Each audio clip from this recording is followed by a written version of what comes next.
Hey, Rock on Beerians, that's what I'm gonna go with. Hey, big brew day today. Usually I do like kind of a summary up front of what I'm doing, but I'm trying to brew 3 beers today, all in one day. My wife is away for the weekend, so I'm brewing all day long with no interruptions, nothing to worry about tying up the bathroom with my brewing. So yeah, I'm actually starting this video off right at the boil of beer number 1. Let's take a look. Oh man, look at that thing. That is an angry brown, giant brown hot break. Look at that. Oh, Grainfather starts screeching. So this is finally the Idaho 7 lager. Oh, if you wonder what that sound is, I'm cleaning a keg with the. So yeah, that's what that sound is. So this is finally the Idaho 7 lager, or the 007 golden hop, or whatever you want to call it. I'm finally getting around to making it. I've heard so much about that hop from the hop experiment videos that I gotta try it. Decided to go. Yeah, you know what? I'll explain that. You don't need to. Just take a look at that. I'm just not even gonna talk. Just gonna give you a moment of zen as that just undulates down there. Look at that. Whoa. Whoa. Alright, I have to make a ridiculously small hop drop and then I'll be back. Hey Brewtubians, welcome to the kitchen floor. I think this is one of my many sets that you haven't seen before, but this is my kitchen, yeah, and I'm really glad that my wife is out of town, because it has been the scene of me dumping some grain on the floor, which is still on the floor. I have to vacuum that up, and yeah, many other atrocities that my wife would have shook her head at. So, but she's not here, and I am trying to do 3 brews today. Got some Azaka IPA. Cheers. And I've got the grains milled for. I've got one boiling, the Idaho lager, the IPL. That is, so what I'm going to do with that one is that the grist is it's Pilsner malt, which I'm actually using Danish Pilsner malt, so this is the first time. Kind of excited about that. We do have a maltster here in Denmark called Fuglsang, Bird Song, and they make, I think they only make Pilsner and Pale Ale malt. Maybe they only make Pilsner malt. I'm not 100% sure. But anyway, I bought all Danish Pilsner malt. So that's kind of cool. It's the first time I've gotten to use that. I'm using a different service for my malt than I usually do. So I got that. That is like that's like 80%. It's like 80% Danish Pilsner malt, 2% dark Munich, just a little blush, and then 18% oats, because, well, I didn't want to let it be like totally German purity or anything. This is a straight up American IPL. I'm gonna destroy this thing with hops later. So yeah, it's got oats in it. Try and give some body. And so I've got here in this shopping bag, I have a 50-50 mix of Danish Pilsner and German wheat malt.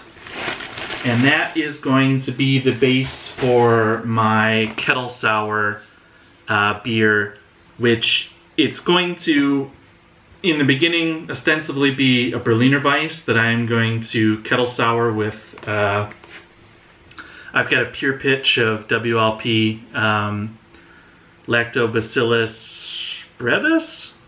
I can't remember which one I got. The one that makes more acid, whichever one that is.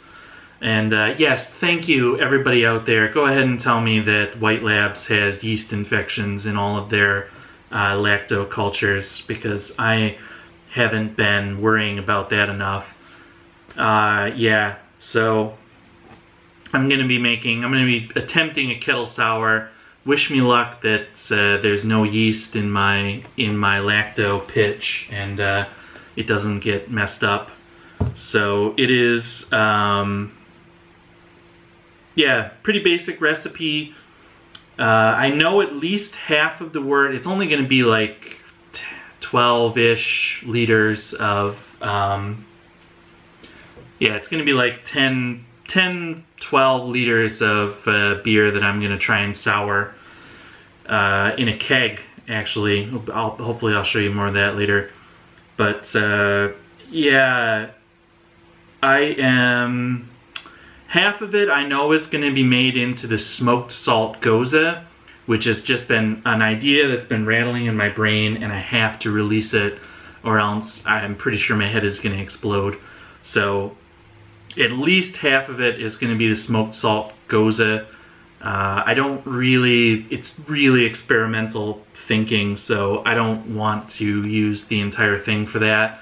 And then the other half is going to be a straight up Berliner Weiss, but I'm probably going to do something to it, either dry hop it with something nice or add some kind of fruit or something to it.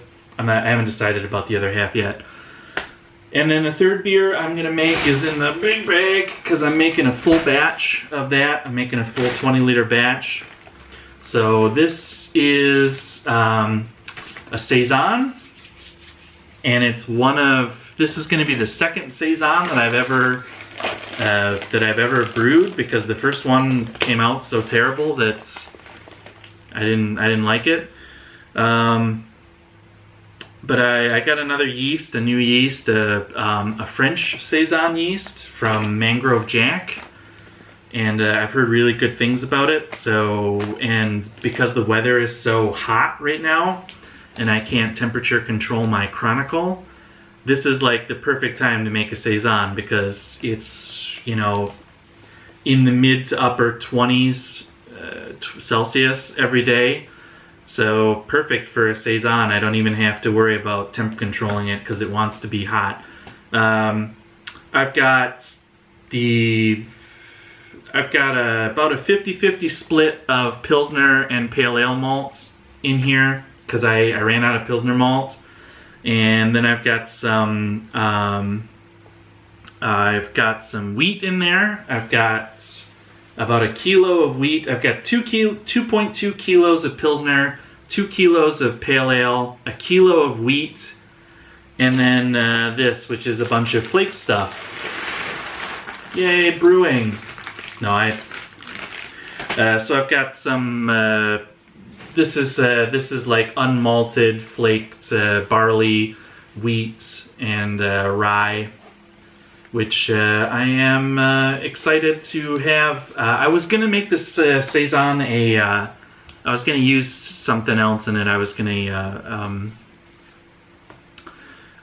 put kaffir lime leaves in it, but I talked with some guys. Dan, thanks for talking with me about that. And I think that the ones that I can get at here are just of too inferior quality to really get a good, and I don't know enough about it to, yeah, anyway, they're expensive and I don't want to waste them, so I'm going to do some more research on that. So I'm going to make this a hoppy Saison. I've got a ton of hops that I need to use up in the freezer, so I'm going to do some big late edition hops on this Saison. But yeah, alright, well, I can see that I have wasted a lot of your time talking about malts and brewing and how messy I am on brew days. So I will get back to actually brewing stuff later.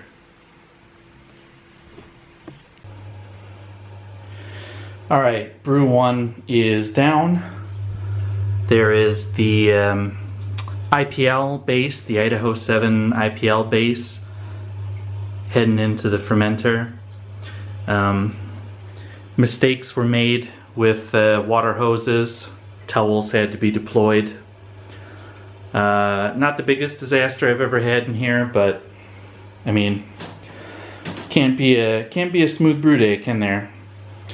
Anyway, I'm gonna fill this up and I'm gonna put it in the mini fridge to cool down to pitching temperature, and then I'm gonna pitch the lager yeast. So see you then. All right, so I'm mashing the Berliner, the kettle sour, and just about to, in fact, it is exactly time to do the mash out, so just gonna set